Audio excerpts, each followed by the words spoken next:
Hello and thanks for joining the Tuesday edition of Journalist Hangout. I'm Ayodele Ozubakun. Today on the program, 48 persons, 500 houses perish in Katsina flood. APC to choose Osun governorship candidate through direct primary. And later on the show, Boko Haram attacks army base in Yobe State. I'll be hanging out with Babajide Kolade Otitoju, Shola Ojeosi. So if you are ready, let the hangout start now.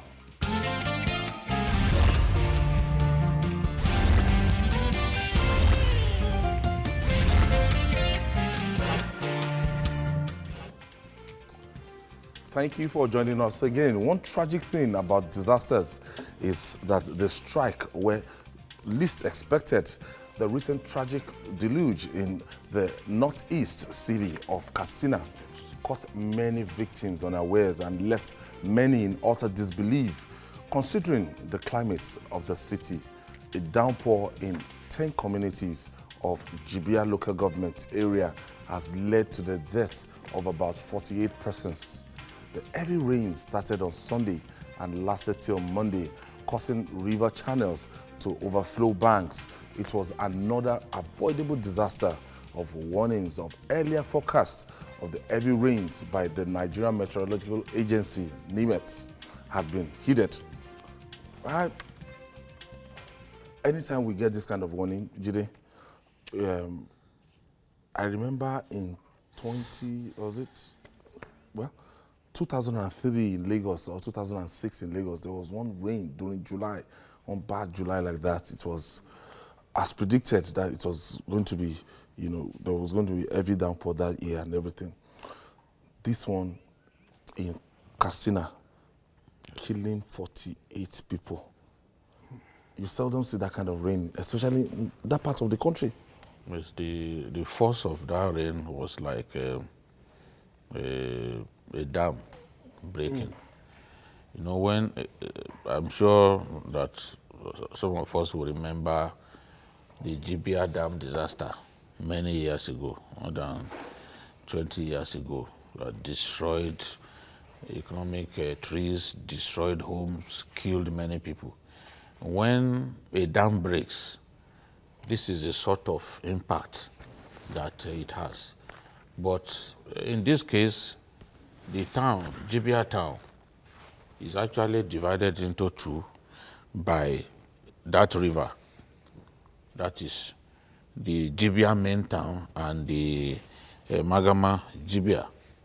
So when the rains began to fall with heavy intensity, people locked themselves inside their homes, because of the accompanying storms. They locked themselves inside their homes, and the rain was so heavy that in no time, the water level had climbed up to between 10 to 12 feet, effectively flooding people's homes and reaching the roofs of people's homes. So in such a situation, it was difficult even to rescue people. Like those who had locked themselves in, people who came in with the intention of helping them out of their homes, especially women, old kids, and elderly women and men. The responders encountered difficulty opening their doors and saving them. That was why the casualty level was that high. And the water swept away everything on its path. Wow. More than 500 homes and killed about 48 persons. 27 of those people were, their corpses, 27 of the corpses were recovered in Niger Republic to show you the damage, the extent of this problem. 27 corpses were recovered in Niger Republic. The governor had to burst into tears when he got to the scene. Wow. Because this is a real calamity. There is a particular man who lost 2 wives and 4 children in this flood. You see, even if people had heeded the warning by NIMET and others, there are problems that we have not been able to solve. problems associated with flooding. People build houses on the natural pathway of water. You build houses on drainage channels. Even the drains are not wide enough. We have that problem here in Lagos. Go to Lagos Island, you see drains narrow. Too narrow for the volume of water that they are meant to take.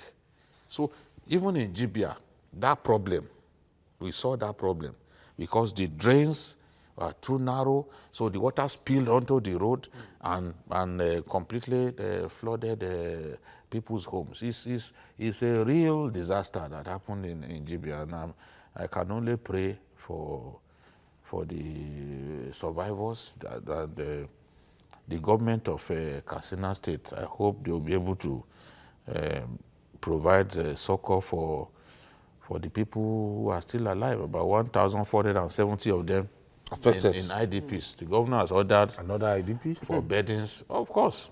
When we have these problems, we always have IDPs. I think it's sad. You know, thinking about the Northwest again, the other time we were talking about the issue of the castor killing several people. Moving from Zamfara to human disaster. This one is natural. I think waxing spiritual, maybe we just pray that God should bless the Northwest of Nigeria. Having said that, the meteorological or NIMET, that's one issue. If you're trying to forewarn people about this event, what is the mileage of the warning? Did it really get to the people? Is there, you know, many of these people were rural people. Did they use all the such forecast serious in this part of the world? Was there a kind of education, enlightenment given to the people that when something like this comes, listen to the voice of the experts? I think there has to be a lot done in getting the people to understand this kind of warnings. You know, people who had to, according to Jide, people locking themselves into the, maybe they didn't even know that there was danger coming. So it's a question of asking the authorities to also be more proactive in getting people to understand the aspects of warning and making sure that all channels, most of these people don't speak English. So you have to reach maybe through the local radio station and all those things. Even if you can, try and even use the tank criers to make sure that this thing gets to people. It's wrong, it's terrible for anybody to sleep in his home and then meet this kind of horrible death. So that's one. And two, you know, people have to be educated about, like he said, trying to know how not to build their homes in such dangerous areas.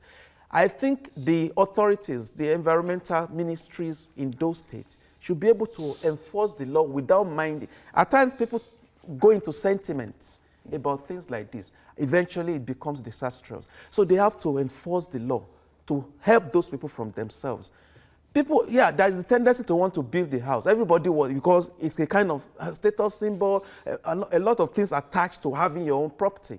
But the essence is to make people understand that it's better for you to live than to build a house and then find yourself dying inside that home. I think it's very important. Jude, this is like a warning, you know, to people, especially in Lagos and the Southwest. We finish whatever we want to, you use pure water sachet, you throw it, you know, you dispose it in a very, very wrong place. You drink bottled water. You find some drainages in Lagos. You will see the cellophane of the takeaway food. You will see it all over. Go to Lagos Island, go to, you know, drainage channels. We clog the drains with we clog the drains, and when it rains, we start saying, Ambode, look at Ambode's government. Look at, and meanwhile, what we do? Yeah, we create so much problems for ourselves by the reckless manner in which we dispose our waste. Do you know that in many Nigerian communities, when it starts raining, that is when they will go and bring all the waste that they have generated, their refuse. They will now pour it into the gutter, flowing, you know. Especially thinking people it will flow away. Who have gutters running in front of their homes. Yes. They will now go and bring all the waste that they have generated, pour in. Not knowing that. Ultimately, they are going to clog the canals, they are going to clog the drains. And when that happens, real flooding results.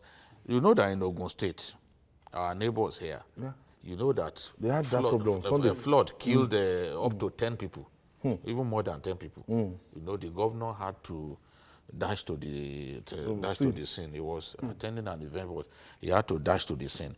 It means that the rains, as much as the rains constitute tremendous blessings to us as a people, we must be mindful of the fact that it can also take our lives if we don't do the right thing. People who see nothing wrong in building houses, even skyscrapers on drainage channels, they don't mind. They are postponing the evil day. That evil day will eventually come. If it does not claim their life, it could well claim the lives of their children or even their tenants.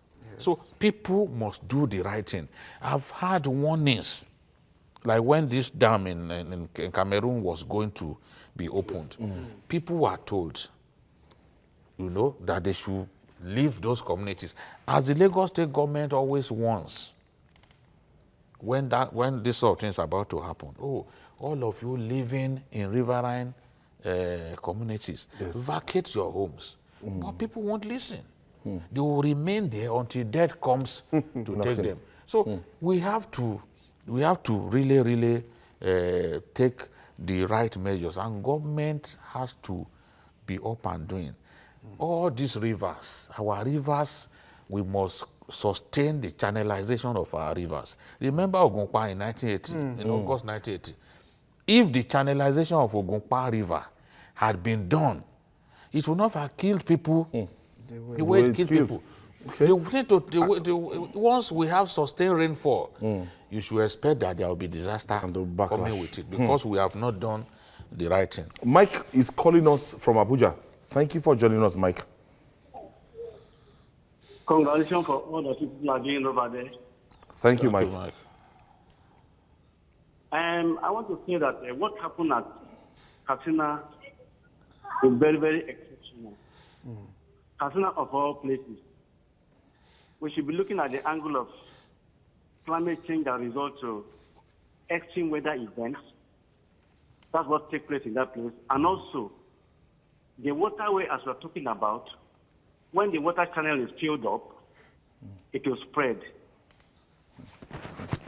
We can mitigate life not to be lost. If NIMET to give us maybe a warning, we should be able to evacuate people from around that place. Losing of properties are inevitable, but life can be salvaged. And that's what we have not been able to do in this country, to evacuate people before disaster. Thank you very much. Thank you, Mike. Shola? Yeah, I think another thing is, you know, we've been talking of global warming. A lot of changes in the atmosphere will cause things like this. It happened recently in Japan, creating serious damage. That means our people in charge of things like this should be well aware that things will not be the way they used to be in the past, because there is a lot of change in the ozone layer, in all these things. So floods will be coming, there will be a lot of disasters coming if things are not done the way they should be done. And to reinforce what Mike said, there has to be a very serious approach to this. I think that's what I have to say about this. All right, still to come. APC choose Osun governorship candidates through direct primary. Please stay with us. It's still Journalist Hangout. We'll be right back after this time out.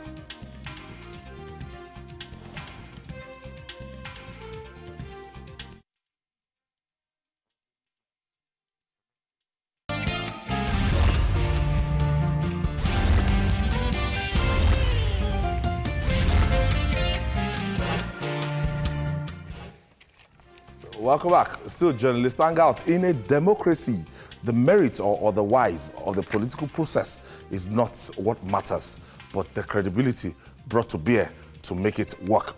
So when the Osun State Working Committee of the All Progressive Congress opted for direct primary to choose its governorship candidate for the September 22nd election, we wonder if there will be goodwill to drive it to success. The APC made the resolution at a meeting in Osogbo in good faith and to promote democracy. This decision has also been endorsed by APC's national leadership. It appears the die is cast for Osun APC governorship aspirants. Babajide, this is new. This is new to me, as in terms of, for this dispensation, because it has always been a game of delegates. And at this time, the beautiful bride will be the delegates. I've had to, cover one primary on those State precisely. Yes. That I got there on Monday before the primaries. By Wednesday, the hotel management just came to tell me that I had to leave.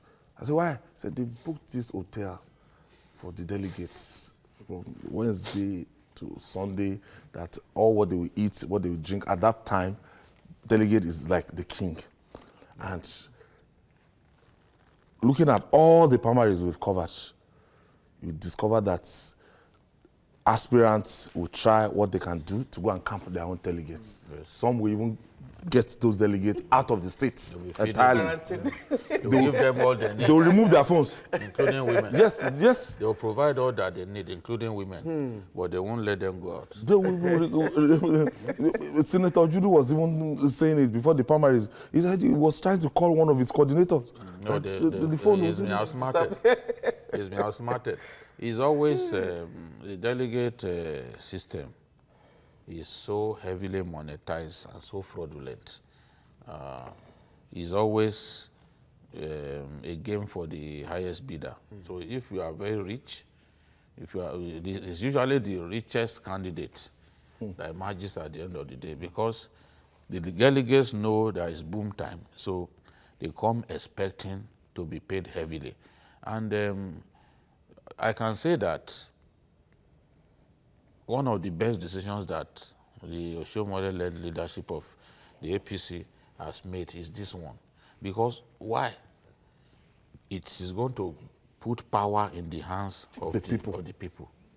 Ordinary card-carrying members. People. Because not executive. Ordinarily, the APC in Osun State will have had 5,200 delegates. Meaning 12 delegates per ward. But with what we have now, 352,000 party members. Ordinary party member will be able to take part in this. So between 5,200 delegates and 352,000 party members. You can't influence all those ones at the same time. It's just not possible. And even for the aspirants, it's a lot cheaper, because aspirants will be forced to transport people, their supporters, among the delegates to the state capital. They will transport them to the state capital. Accommodate them. They will feed them. They will accommodate them. After you've done all of that, some other people will hijack the same people from you and go and camp them in a neighboring town like Laramokin.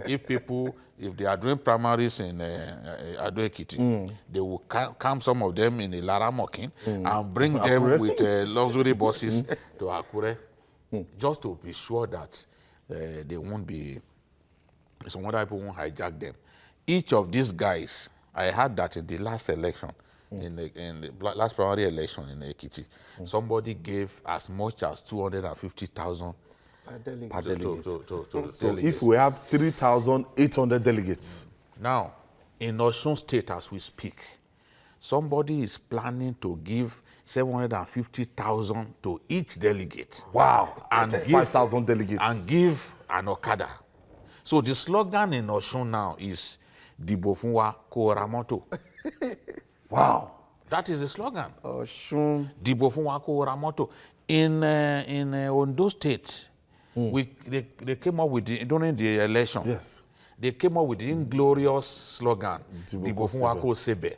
Now in Osun, what they are trying to bring before raise the stake. Before Oshomole came up with a fresh idea, what they were trying to do was to say Dibo Funwa Ko Ramoto. That means 750, 750 and then an Okada to go with it. Wow. You have enough money to buy a Tokunbo car. Like a motor, like a million. Buy a car. And some of them, I remember the primaries then, the presidential primaries of Goodluck Jonathan and his rival. Some of the candidates from northern Nigeria came back from Abuja to build filling stations. I'm telling you, because they were paid in dollars. If it continues like this, by the time we do the presidential primaries, honestly, people will be asking for $10,000 from Aisha's husband. Because they will hold him by the jugular. Oh, you are an anti-corruption person, have you? You want us to believe you fight corruption. Okay, now you need our votes. Delegates will demand as much as $10,000 from Buhari. That is the time that they will now test the will to fight corruption. They test his will, because they must find the money. So it's better they solve that problem once and for all now, before it gets to the time when Aisha's husband will be asked to produce $10,000. It will be the one, because, and at that time, if some of the governors revolt against Aisha's husband, they know that he won't be able to find the money to challenge those governors. So our politics should not just be for the money bag. Our politics should be about the people. People-centric. And direct primaries, in my view, we achieved that. Tinubu, who is the leader of the party, the national leader of the party, is a product of direct primaries in 1998. It's always been there. It's there in the constitution of the APC, Article 20. It allows for both direct and indirect primaries. Why we have chosen to go for the extremely expensive and immoral form of choosing leaders is what I fail to understand. You see, all those governors who see themselves as God with a small letter G, it is this kind of primary that will ensure that they can no longer impose their successors on the rest of us, except those successors are popular. Because you have to be grounded. You have to have cross-state appeal before you can expect to win direct primary. Yes, across the states. If a governor comes up with a candidate... It's a mini election. If a governor comes... Look at Osun, they have 332 wards. So it's a big state and it's a big election. Election before election. Yeah. So if you as a governor, you want someone to succeed you, that person must be popular. Work. He must have that popularity across. The state. If he doesn't have it, he cannot succeed you. So I hope that it won't stop with Osun. I hope that they can spread it across. The universal. Shola, some party members are not cool with this. People from Osun West, they are not cool with this. They said, look, they might even boycott this exercise. Why do you change the goalpost in the middle of the match? Yeah, but then it looks like a kind of general consensus. It has been sanctioned by the national body. I think people should just allow the process to take its place. One, what are they afraid of? If you're sure of yourself, I think this is the era of popular candidates, really. I agree with Jide. If you're not strong enough to lead, then don't go there. When I mean strong, I mean popular enough to be able to get the sanction of even the most inconsequential party members in the state. Everybody should have a stake in producing who becomes the party's candidate. I think that kind of process is good. The money bags may be smarting. What is coming from that place may be being instigated by those who feel that era when we used to have this, all the say is slipping from our hands. So let them try their popularity as far as this one is concerned. It has given whoever is going to win, one thing is sure now, must be a popular candidate in Osun. And that helps democracy. It means you don't just pick somebody who doesn't have the overwhelming support of every member of that party. And it goes a long way in advancing the cause of democracy. That's what it's going to be complex in terms of logistics, in terms of the way it's going to be organized. And surprisingly, I've just put in a call through to our correspondent in Osun State, and he told me that they are going ahead with it, despite the fact it was endorsed like 48 hours ago, that they are going ahead with it. Talking in terms of credibility and logistics, what do you foresee? The first challenge I see is with the party register. At what level? How many wards actually keep a regular membership register? How many of those wards? Do you have data for all? A comprehensive one? There are people who will be on the register who are dead. There are people who will be on the register who are decamped. There are people who will be on the register who will no longer be active party men and women. When last was it updated? So that is a challenge. I remember.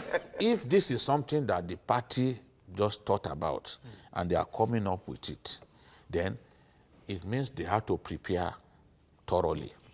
If there are logistic hiccups with this, it will damage the goal. It's a mini election. It will damage the goal of ensuring real participatory election at the grassroots level. So they have to prepare for it. There will be no excuse. People who are not party members must not find their way into the register. Nobody must doctor the register. Because if they doctor it, then the fidelity of the process is destroyed. And people will say, oh, this thing was done with an end in mind. To favor someone, to ensure that someone doesn't get it. So the party leaders in Osun must be really on top of their game. Ballot materials. Jide, let me quickly take Peter. Peter is calling us from Lagos. Thank you for holding on, Peter. Thank you for my precious presenters. I really want to thank you, the host, because you always give us enough time to air our minds. I also want to congratulate Jide, who is a very good journalist. I think if we can have him like 10 in Nigeria, I think Nigeria will be a better place to be. Well, I think I will have to commend Shomole for his intervention. If he can, stand on this policy, I'm sure Nigeria will get better. And also, in the area of buying form, using money to secure form, parties should eliminate it completely because it's making people to dip their hand in the cookie jar. And also, if Oshomole can maintain this process, because in Imo State, I'm from Imo State, I really want this kind of process to take place in Imo State because we don't want Roger to impose his in-law. That is, it will be the greatest injustice in Imo State. And I pray that all the Imolites who are listening to me today will, reject Roger and his in-law. He's my friend, but I don't want to. Imo State is not his personal property. Jide, I sent you a message on Facebook. Please check your inbox. Thank you so much. God bless you. Okay. Thank you, Peter. Jide, part of the merit of the system is what he has just said. If your governor wants to do something, if he has a preferred candidate, and the people, the majority, they feel, look, no. Well, the person who can win is someone who has sufficient foot soldiers. You must have sufficient foot soldiers because across they are the ones who will rally the people, to vote for you. If you have been disconnected from the people for so long, honestly, no matter the kind of money that you have, you cannot win a direct primary election. So those who sit there in Abuja and be spending all the ill-gotten money and forget that there are people, grassroots guys, people who ensure that they got there in the first place. This is when they will get their comeuppance. Their comeuppance will come in the shape of these direct primaries. But I'm concerned about the fidelity of it. That's what I want the party leaders to work on, because if they do not get it right, then they will have provided ammunition for people who don't even want this kind of thing in the first place. We've had primaries that only governors were aware of who will be a delegate. It's not democracy. Let's tell ourselves. The list. If we had this kind of primaries, if we had this kind of direct primary, do you think the rubbish that happened in Adamawa State, when Onyako's people were effectively sidelined, and some of them are already decamping? Do you think it will have happened? Out of the party. Do you think that will have happened? It will not have happened. People, in some cases, people did not even know where the primaries were taking place. And you call that democracy. It can't be democracy. So it's APC that prides itself as the party of change that has to institute this kind of system. Now that they have started it in Osun, it must go around though. Can use it for presidential election. No, if they don't use it for presidential election, Buhari should be ready to bribe people because, I mean, it's already like a policy that if you are doing presidential, you must bribe delegates. So you think people will listen to Buhari because he's an anti-corruption crusader and he wants their votes? He must bring money. They may not walk out to him directly. They will tell those who are campaigning for him that, look, that one is a story. That bring our money. Because other people will give them money. And if the president is not careful, he could be embarrassed. It could be outspent. If he does not, that's why it's better they just do it now. Since the old man is not likely to bribe people. It's better they create a system like this. So that it will be held across the states. It has to be. They started. If they don't continue, if they don't do it elsewhere now, if they limit it to Osun State, people will say they did it for a reason. You understand that they did it to stop a particular money bag or something. That's what people will say. So they must make it a policy now. You know, they try to do it in Ekiti. Party leaders from the southwest asked for after the yes, that they should do direct primary because actually some of the delegates, some of the aspirants complained that this is too expensive. You have to check people into hotels. You have to bring people down. Hire buses to bring people down to the state. It's expensive. So, but at that time, no, the powers that be, they said, no, you cannot do it because they feared that it could actually hurt the chances of someone. So they said, no, it can't be. But right now, since you are going to experiment it in Osun, by God's grace, it will be a success in Osun. Once it's a success in Osun, Oshomole and his people have no reason not to take it to other states. They have no reason. I agree with Jide. That's why what we said earlier about those in charge of these direct primaries should be cautious that Osun has become like the symbol of that. Whatever happens will either encourage or discourage other states from things. So it has to be done well. It has to be seen to be free and fair. It has to be seen, give everybody a level playing ground, and definitely we believe that will cut across the rest of the nation. But we wait, we see what people from Osun will do, and then we hope we get the best. Now we're told 17 people actually have been cleared for the race. For the race, yes. There is a crowd, but then we agree that if we have a very, very clean and clear process, the best candidate will emerge, because this is an opportunity for you, if you are really popular, to be able to show yourself. No matter the number, if you are the man of the grassroots, then it's an opportunity for you. And if you are not, the man of the grassroots, it's better you just pull out at this stage because you'll just be wasting your money. But let's have authenticated party register. I'm concerned about what the opponents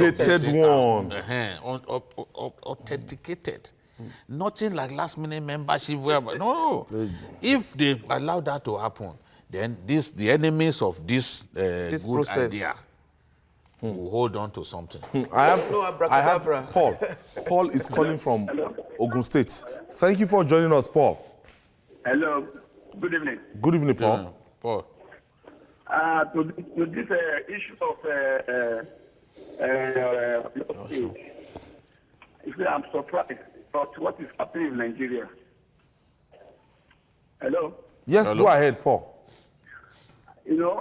By using money to buy conscience of the Nigerians, I don't know what is going to happen in 2019. Okay, vote buying. Okay, vote buying. Okay. So, the role of money in all this, will they be able, with this direct primary, because trust Nigerians, no matter how foolproof you think the system is, in a situation whereby you delegate people to go from ward to ward to still be sharing money, vote for this person, mention the name, vote for that. I can bet that already there are people who are trying to plan, that there's going to be another way around this. But At least that Not the action has everyone per reduced. Yeah, delegate. it has been reduced. If it's 3,000, if it's 4,000, somebody will still want attempt It to will still- spend money. There is always a plan B for politicians. They will You can still be sure. spend money. They will still share money to people, you know. We can't foreclose that. Chai. Our politics has not reached that level that you will spend money. You will still give money to people. Now, but this is more participatory. You know, I want to see a Nigeria that is free of the overpowering influence of governors. Because the overpowering influence of governors is something that makes me sad. And we saw it clearly demonstrated during the APC World Congresses. Many of the governors in APCs think that they are God. They see themselves more like God, gods of men. They used to say pastors are Men of God. These ones are gods of men. At least that's the way they see themselves. So if we continue along this path, honestly, a governor will bring a candidate, people will not, if the governor himself is not popular, people will not vote for his candidate. But the way it is now, governors think that they must control the structures of the party in their state. No, a party should not become the property of a governor. If a party in a state becomes the property of a governor, as we are seeing now, whereby they can chase anybody they don't like out of the party, then it is not democracy. Everybody should have equal opportunity within the political party. That is what Buhari said.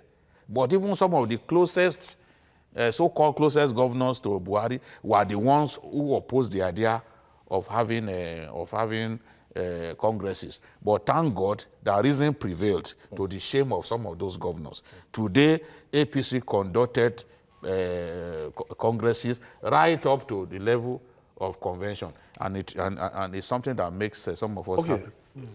I have a call from Kaduna State. Ashafa is calling from Kaduna State. Thank you for holding on, Ashafa. Yeah.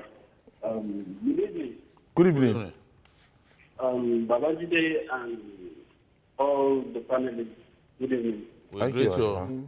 I've been trying to reach you guys journalists Hangout for quite a while now. Okay. I'm very impressed with you guys, to be honest.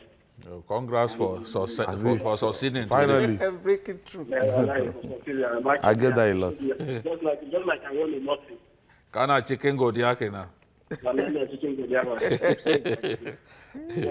Actually, it's not like I have much to say today, but I just want to thank Babajide and you guys generally for what you guys have been doing.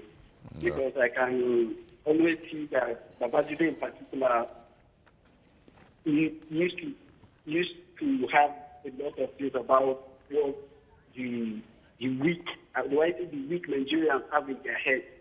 Thank you, Ashafa. Keep watching. Thanks for the commendation. Keep watching. So ultimately, as we are coasting home now, when we, maybe in the next 48 hours or by Friday, we know where we are going to with this system. Direct primaries. A lot of people, if you don't know out there, is a system that all card-carrying members, you have the right to choose. The eyes of the nation are on Osun, and we hope we give the best from that state so that at least this process can continue elsewhere in the country. I think it would be for the good of our democracy, definitely. And the good thing is that the contest, the voting will take place in the collation centers of each of those wards. So it's kind of a little bit centralized. So it's not as if there will be voting everywhere. You understand? The collation center at that level. Okay. That's where. At the ward level. Yes, that's where. You know, there are usually different polling units in some wards are big. You have multiple polling units, but it is the collation center of that ward that will host the voting. So that way they've made it more centralized. So hopefully the challenge of logistics, they can sort that out. Because they will know the number of wards Yes. that they are providing the this thing for. All right. After recording much gains in the fight against insurgency in Nigeria's northeast, it is heart-shattering to hear the stories of relapse. It is indeed sad to hear that the dreaded Boko Haram insurgents have struck another blow, this time against troops fighting to keep them at bay. The terrorist group attacked a military base at Jili village in Gaidam area of Yobe State on Saturday and left another tale of woes, though no official confirmation from army authorities yet, but there are reports of deaths of soldiers and injury to others in that unfortunate attack. Let's listen to the theater commander Operation Lafia Dole, Rogers Nicholas. When we started the operation, we cleared some of the settlements where we had Boko Haram, and in the process some of the Boko Haram members were killed, fighters were killed. As the operation progressed, we were constrained by very terrible terrain. We all know that it's a rainy period, and some of our vehicles were bogged down. And they got bogged down, and it was in the process of trying to recover these bogged down vehicles that Boko Haram tried to attack the troops and they encircled them. However, we were able to repel the Boko Haram action within that general area. We have been able to recover some of the vehicles bogged down, and while 2 other vehicles are still there. The operation is ongoing. Like I said, the GOC came in this morning. It has been there for the past 24 hours of reorganizing the troops and then trying to make sure that those vehicles are recovered. Those equipment are recovered. That's the theater commander of Operation Lafia Dole.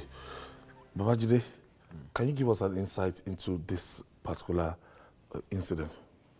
The incident that he talked about is what was reported by the News Agency of Nigeria in that's the Bama area. You know, Bama is very close to Sambisa Forest, and that area has never been really safe.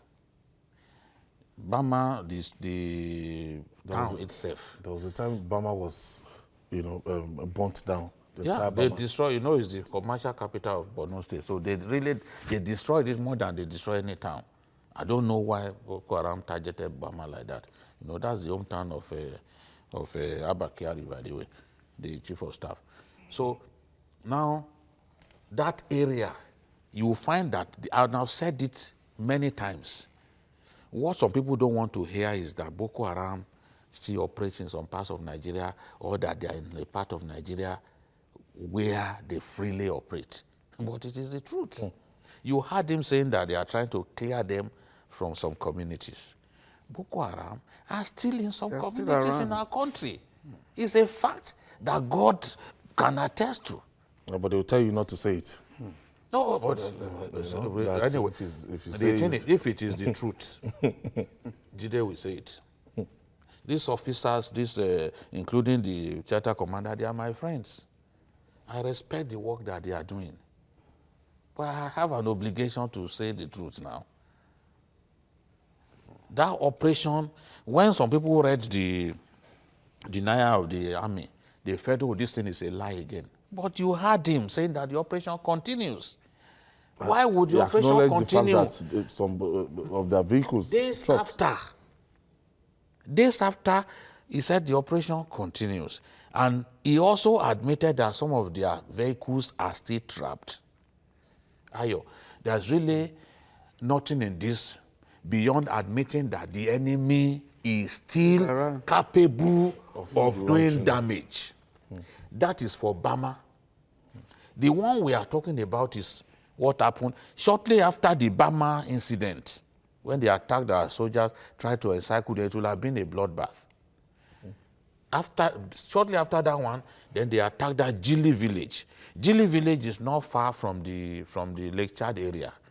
And it is the same Boko Haram faction, the Mama Nur faction, that seized those girls in Dapchi that went to attack our soldiers in the army base. They were doing this sometime last year, especially during the rainy season. You know, it's always a problem because the army won't be able to move freely. The marshy ground and all that, it holds our troops back.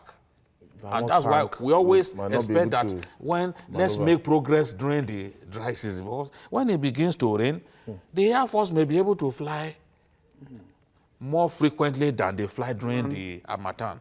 But the heavy duty trucks of the army, the ground troops, they won't be able to move freely. Now that's the time that they exploit to carry out these attacks. And when they carry out these attacks, they want to steal your weapons, they want to steal your gun trucks and other things. The army know this. Nigerians should not expect that everything that happens, the army will tell you, oh, so number of troops were killed. There's no army that does that in the world. These guys are sacrificing for you and I. But the truth is, we've not reached the end of the road. The battle, there's still a lot to fight for. Because those guys are not giving up. You want to destroy them, but they want to continue to fight. So our soldiers must not relax. What their driving force is. Because for a long time, under the leadership of this Rogers man, we've made tremendous gains. But I think you can see that Rogers is not happy. He looks really sober. He's disappointed. He's deflated by what has happened. But Rogers should not be disconsolate. What he should realize is that there is still a need to work harder than they are working so that they can finally exterminate these guys, push them out of the communities where they are still hibernating, where they are still holding our people hostage. There's a need to do that. What I was going to say, you know, terrorists, the general consensus is that, okay, they've been at least decimated to a level.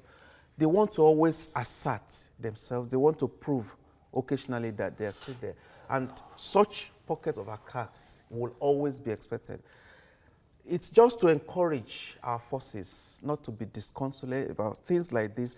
Then they have to be more up and doing and understand that these people are out there lurking somewhere to want to to prove a point that they are still available, that they still have some capacity. So the guerrilla element of it will continue to happen until, like Jide said, they've been brought down to a more manageable level. They should not think, you know, I don't know, there's the impression that, okay, Sambisa has maybe finally been, taking control of, but pockets of this will continue to work there. So the military authorities should be more up and doing about this, and then they shouldn't be discouraged, really, because those guys are really doing a great job. It's not easy, but definitely the hope that we have about really dealing with these people once and for all is still there. They should just continue to put their best. The number of the terrain now, does that mean that our infantry guys will be limited to, as in, will be restricted in advancing to? Especially in the Sambisa area, because of the texture of the soil. When you drive those trucks, they get easily stuck. You know, he admitted that it was when they saw that their vehicle was stuck that they quickly came and tried to surround the troops. So this happens during the wet season. That is the nature of the soil, the Sambisa soil. And remember that Bama area is in the Sambisa area. So these guys will continue to show their hands at this time. This is the best time for them. And then when they have shields, when the weeds begin to grow, it provides foliage and places to hide for them. That was why the governor of Borno State was begging that time that let us finish all these people before the wet season. That if we don't finish them before the wet season, then we won't be able to finish them until the end of the next year. So multiplied. This is the situation. But as you can see, they are attacking us from different points, so many kilometers apart. They are attacking us. Gaydam is very far. The place that they went to in Yobe State, close to the border with Niger Republic, is so far to Bama where they attacked another set of troops. So if maybe what they are trying to do is just to keep our troops busy and send a message across that, look, you are boasting that you defeated us, you've not. Because how do they do this? We organized an event at Monguno You know, the armed forces event in Monguno, where the president was invited. And then hours after, they are doing this to the troops. It's just a way of saying, look, you people think that you have defeated us, but we are still there. And that's why I oppose the idea of saying that Boko Haram has been defeated, of saying Boko Haram no longer occupies any community. Let us stop all of that and face the business of exterminating them. Because every time you say it, they will come out and show you that you are lying. But I have Lawrence. Lawrence is calling us from Kano. Thank you for joining us, Lawrence. Thank you. Good evening. Good evening. Yeah, what I have to say about the military in Nigeria is we have a lot of problems in the military. There are a lot of mold in the military. Because I do not believe these men will just come and attack these soldiers, maybe while they're patrolling, or maybe their vehicle are shot down or whatever. The military have to do a lot to get these molds out of them first. And then I want to ask, why is it that Nigerian military are always operating well in the foreign country, and they cannot, it's how many years now, over how many years now, the military cannot suppress these guys? They are not ghosts. And these guys are cowards, we know. They fight like gorilla. But why is it that Nigerians are always successful out there, but they are not successful in Nigeria? Here, thank you, Lawrence. It's simple. Terrorism is new to us. This is the first time. They're not trained to. Well, how many soldiers do we have? Compare that to the size of Sambisa. Till today, Boko Haram is still in Sambisa. Because even the size of Sambisa is a challenge. Any theater commander of Operation Lafayette Adole will tell you that the size of Sambisa is the big problem. I don't think we have 200,000 soldiers. 6.5% of Nigeria land mass. That's what Sambisa is. Soldiers. No, we don't have up to that. So even if you put 1 million soldiers inside Sambisa, they won't be enough to protect Sambisa. Because it's so big. Yeah, I was going to talk about, we agree that during the rainy season, the terrain can be somewhat clogged, and it affects the movement. But I suggest a more coordinated approach to it. If the land forces, the ground forces have this kind of handicap, I think there should be more coordination with more support, tactical support coming from the Air Force. And I mean, so that when this kind of problem arises, they should always envisage that this will happen and something can be done to forestall that. I think it's very important. That's what I just wanted to add to. We've always worked together. In fact, I wonder where we would be without the support of the Air Force. The Nigerian Air Force is a very efficient and professional fighting group. I'm really impressed with their work, especially under the leadership of the current Chief of the Air Staff. We're expecting some of those. And they brought new aircraft, new attack helicopters and all that are really helpful to the army. So, but you can't always envisage an attack. You can actually envisage some benefit from intelligence gathering, but it's not in all cases that you will be able to track the movement of these guys.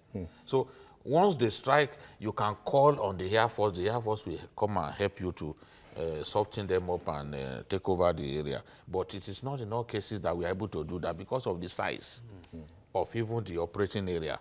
I once said on this program that Magumeri local government, where Boko Haram slaughtered those oil workers, remember last year, those University of Maiduguri lecturers and those oil workers, it is bigger than the biggest state in the southeast. That's a local government in Borno State. What? Yes, bigger than the biggest state in the southeast. So look at how big that area, one local government. So, and the enemy knows that, look, there are so many places for them to hide. We are bombing them day and night, but they still have places to hide where they can be located. Otherwise, by now, we will have killed a cow now. Honestly. Yes, there are so many areas to hide. The area is big. We would have finished killing all of So them. it's a big challenge. It's a big challenge. We just have to continue to pray and encourage the troops. And they should not be discouraged. When you are faced with that kind of they've lost a lot of their colleagues. They've lost a lot of excellent officers. Fine officers. Young officers. We really have to commend One them. guy was telling me, he said, Jide, that when else you come to Maiduguri, go to my Malari barracks and ask for the cemetery. Wow. He said you will weep. It's Because we've lost so many soldiers to this Boko Haram. And I heard the chief of army staff saying it during a seminar in Abuja that these guys have killed so many soldiers. No, we have to dove our hearts for our fighting forces. They're really doing a great job, and they should be encouraged. They're patriots. But we can always be Oliver Twists. In the past, they used to send their corpses, they would send them to their town of origin and all that. These days, they just bury them in Maiduguri there. How many people will you send? It's terrible. People must know the extent of the carnage going on. It's terrible. Shola Josie, thank you for coming on this edition. And the master himself, Babajide Kolade Otoju, thank you for always being part of this program. Landlord. And that's it on Journalist Hangouts. Join us tomorrow for another interesting episode of the program. You can watch the repeat broadcast tonight at 11 and also watch Journalist Hangouts on our other platforms showing on the screen. You can catch us live on YouTube at youtube.com/TVC News Nigeria. Our feedback channel is Journalist Hangouts at tvcnews.tv. I'm Ayodele Ozubaku. Bye for now and God bless Nigeria.